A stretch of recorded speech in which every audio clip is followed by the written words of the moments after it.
Hello everyone, welcome to Brain Blitz Audios. Today in this episode of Bitsat question papers, we're going to be looking at some previous year questions of chemistry which was asked in Bitsat 2018. Now this is the second video on chemistry and we're going to be looking at some very important questions in this short episode. So let's look at the first question. The first question says the Freundlich equation for adsorption of gases in amount of X gas grams on a solid, that is in amount of mg at a constant temperature, can be expressed as. So we have four options. So we have four equations here. We just need to find out which of these is the correct one. So the original Freundlich relation for adsorption is x by m is proportional to p raised to 1 by n. And so therefore x by m will now be equal to k p raised to 1 by n. Now here x by m represents the mass of gas adsorbed per unit mass of the adsorbent. So basically mass of gas divided by mass of adsorbent. Then you have P, that is equilibrium pressure. And then you have K and N, which are constants.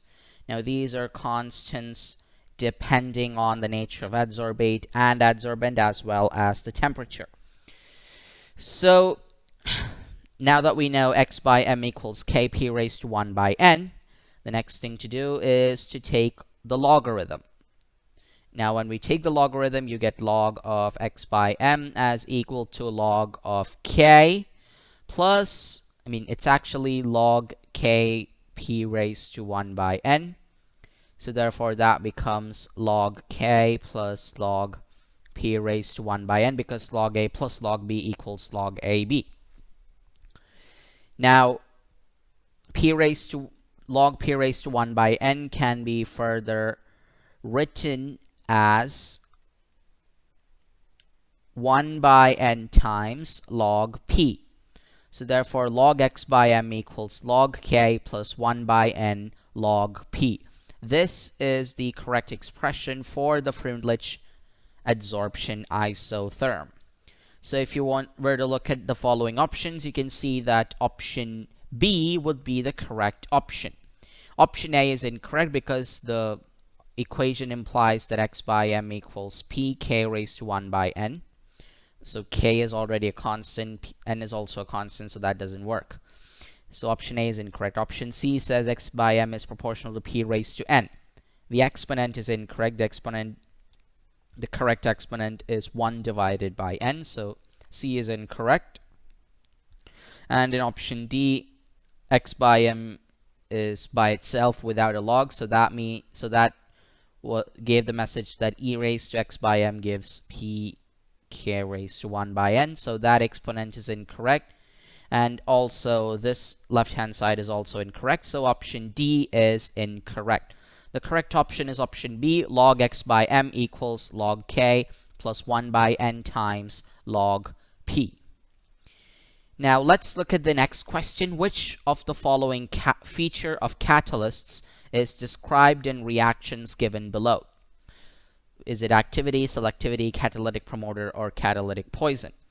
So you have carbon monoxide and H2 gas on one end, the reactant end, and in the product end you have various products such as methanol, methanaldehyde, it's basically formaldehyde, methanal, so, and then there is CH4 and H2O formed. So as you can see, for the same reactant with different catalysts yields different products. So So copper by itself is only going to be a catalyst for the reaction. CO plus H2 gives you HCHO. And similarly, nickel is only going to be a catalyst for CO plus 3H2 gives CH4 plus H2O. So as you can see, the catalyst here is selective on the reaction that they are catalyzing. So therefore, option B, selectivity, is the correct option.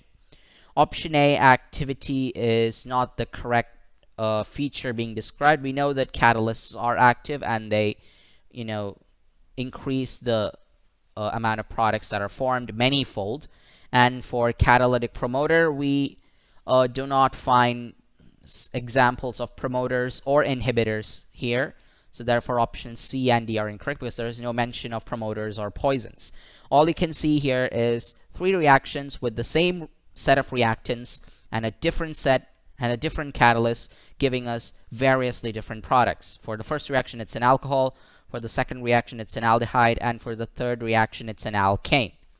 So therefore, option B, selectivity, is the correct option. Selectivity means that each catalyst is very selective on the kind of reaction that it catalyzes, and it's only going to catalyze for that one reaction or one few set of reactions only. That's why option B is the correct option.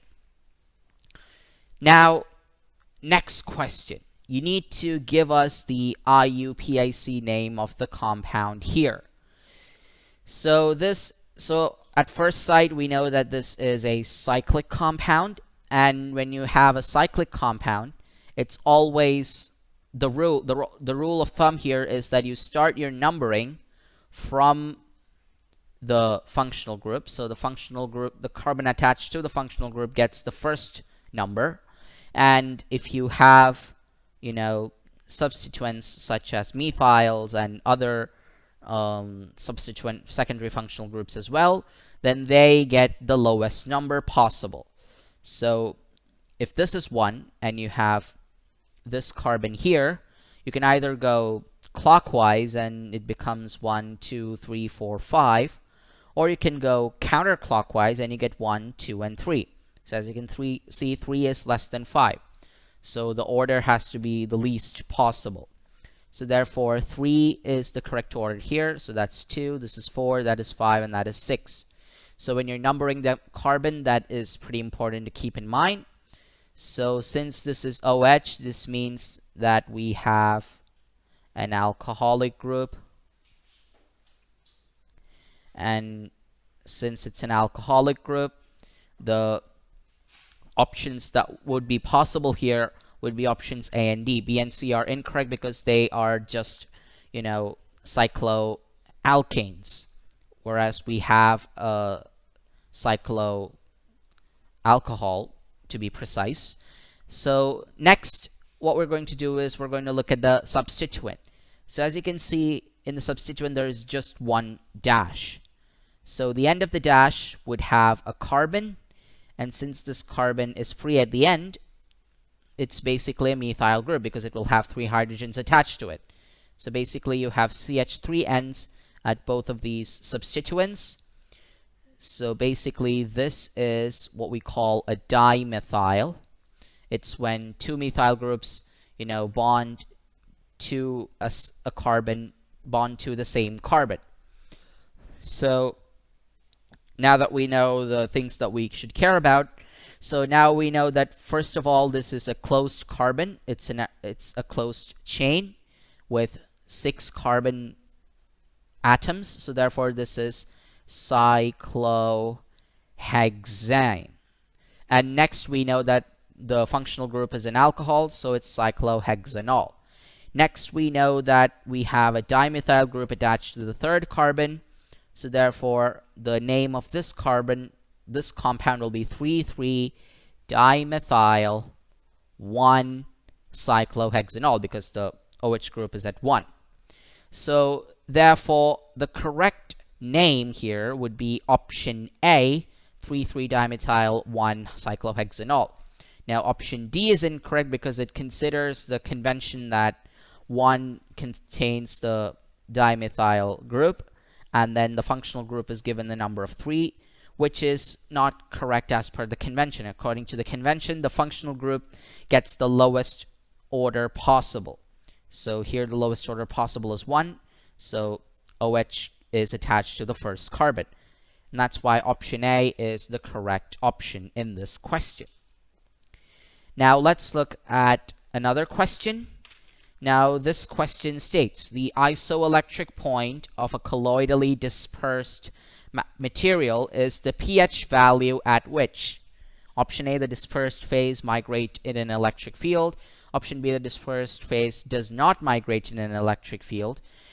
Option C, the dispersed phase has pH equals 7. Option D, the dispersed phase has pH equal to 0. So what exactly is the isoelectric point? So from the name itself, we can get an idea that isoelectric would mean that the electric charges in this colloidally dispersed material are balanced. And what happens if the colloidally dispersed material has balanced charge? The net charge will now be equal to 0. And so when the net charge is equal to 0, there is no extra charge that accumulates. So when you have electrophoresis taking place, there is no motion of the particles, whether they are dispersed phase or dispersion medium, in the case of electrophoresis.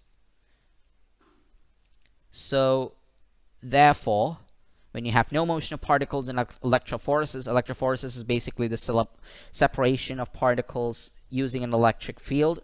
So therefore, the dispersed phase does not migrate in an electric field. So option B is the most appropriate option in this question. So therefore, option B is correct. Now, option A, the dispersed phase migrates in an electric field. This happens to the material outside the isoelectric point. So therefore, option A is incorrect. And option C says the dispersed phase has pH equals to 7. Now, the isoelectric point does not always have to be pH equals 7, so therefore option C is incorrect. It can have any pH value. It can also be equal to 0. So its value is dependent on the colloidally dispersed material in question. So option C and D, which try to specify the pH of the isoelectric point, are incorrect because it's dependent on the concentration as well as the material in question, etc. So therefore option C and D cannot be absolutely correct. Now they may be correct in certain cases, but they're not appropriate in every scenario. And then option A, the dispersed phase migrates in an electric field, is also incorrect with respect to the definition for an isoelectric point. So therefore option B, the dispersed phase does not migrate in an electric field, best describes an isoelectric point. So it's the pH value at which the dispersed phase does not migrate in an electric field. And that's why option B is the correct option. Now we have the final question of this episode. Which of the following metal is leached by cyanide process? So basically leaching means extraction in this scenario and not the leaching into the soil that we commonly associate with metals such as sodium and aluminum, even copper. So in this question, it's a good idea to know what is exactly the cyanide process. So the cyanide process is basically converting. It is the conversion of silver or gold to a water-soluble coordination complex. Now this might include our chlorides of gold, so they are basically coordination compounds, in order to extract gold or silver from low-grade ores. So when you have low-grade ores, instead of trying to invest a lot of energy in trying to break it apart, we just extract the metal, that is gold or silver, by making a water soluble coordination complex of gold or silver, and then extracting it by passing the water soluble complex through the ore, and then extracting the gold or silver from it. So cyanide process is particularly it only works with rare metals, like metals which do not react very much. So therefore option A, silver, would be the correct option here, because sodium is extremely reactive, so therefore it has to be separated by electrolysis. It has to be extracted by electrolysis, so option B is incorrect. Option C, aluminum, this is usually extracted using using calcination, because you have carbonate ores and sulfide ores, so we usually use calcination, roasting, etc., in order to try to extract aluminium.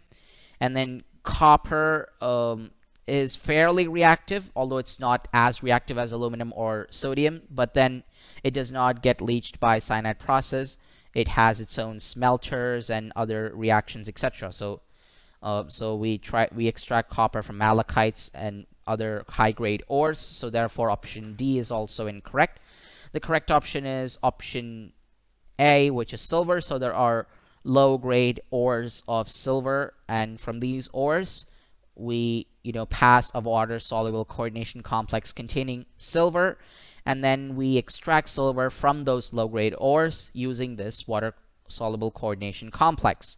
So therefore option A, silver, is the correct answer to this question.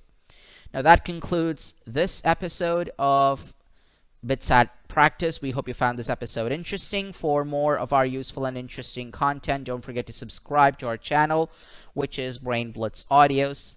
If you want to get updates about our latest content, don't forget to hit the notifications button, the bell icon present below the video.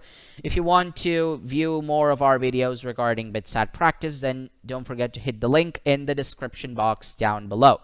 So until the next webisode, take care, stay safe, bye-bye for now.